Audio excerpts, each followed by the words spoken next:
I'm Deborah Norville, and I want to tell you about a project I've been working on that has really grabbed me, and I think it'll grab you too. Inside Edition anchor Deborah Norville is one of the executive producers of the new Lifetime movie, The Long Island Serial Killer: A Mother's Hunt for Justice. And if it weren't for this woman in real life named Mari Gilbert, as many as 16 murdered women's bodies would have never been found. And it all started when Mary's daughter Shannon, who was in her 20s working as an escort, didn't come home from a date. Gilbert was reportedly last seen screaming and running into the brush near here on May 1st, 2010, after meeting a client. There was a mysterious call to the police by Shannon saying, "They're trying to kill me." And then the line went dead. She disappeared. They looked and looked, but they didn't find her. When Shannon didn't come home, after a week, she got a call from a man who said, "I tried to help your daughter, but she's run away. I'm really worried." Mari Gilbert went to the police. "You gotta do something." And she said, "My daughter is missing. She disappeared." They said, "Oh, when was she last seen?" "Well, she was on a date." And the cop goes, "Was she a sex worker?" As a matter of fact, yes, she did that sometimes. So the cops were not interested because this woman was, in their mind, a marginalized person. I asked her so many times not to do this. My daughter's not a bad girl. But Mari wouldn't be deterred. She kept pushing. She got her own private investigator. She was such a nuisance that the cops actually did investigate. And using a piece of Mary's clothing, they sent out cadaver dogs. Please find her. Her body wasn't found for almost a year and a half.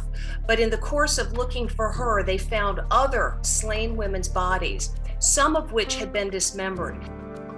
You found what? Oh my God. They were later able to piece together that some of these women disappeared as much as almost 10 years before Shannon did. So this was a serial killer who had been in operation for close to 15 years. And as far as anyone knows, he's still out there. Though they may have been marginalized, the victims of this serial killer matter. She's incredibly bright. She graduated high school a year early. She held down 2 jobs when she was in nursing school. She just made some stupid choices.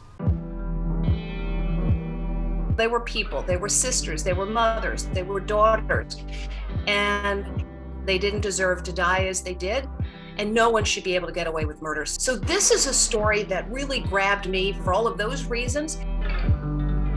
What I want is people to know that no one should go unrecognized, unremembered, unfound, unprosecuted if they're the bad guy. And so at the end of the movie, we've actually gotten Lifetime to allow us to put a slide up for a group called Name Us. And it's a national organization that has as its goal to help all of those missing and forgotten individuals whose cases are so cold that they've got icicles on them to be found, to be remembered, to be investigated, and perhaps ultimately to be solved and bring closure to people. The thing that I take away from this movie, besides the fact that Kim Delaney is amazing in this particular role, is that all of us have power. Mari Gilbert was just a mom. Well, guess what? Just a mom can make things happen. So I want everybody out there listening to this story to know that whoever you are, if you're a Justa, you're somebody, and you can make things happen. So own your power, because this mom did, and she made things happen. As much as today, maybe Shannon, it's not just Shannon, it's all of us.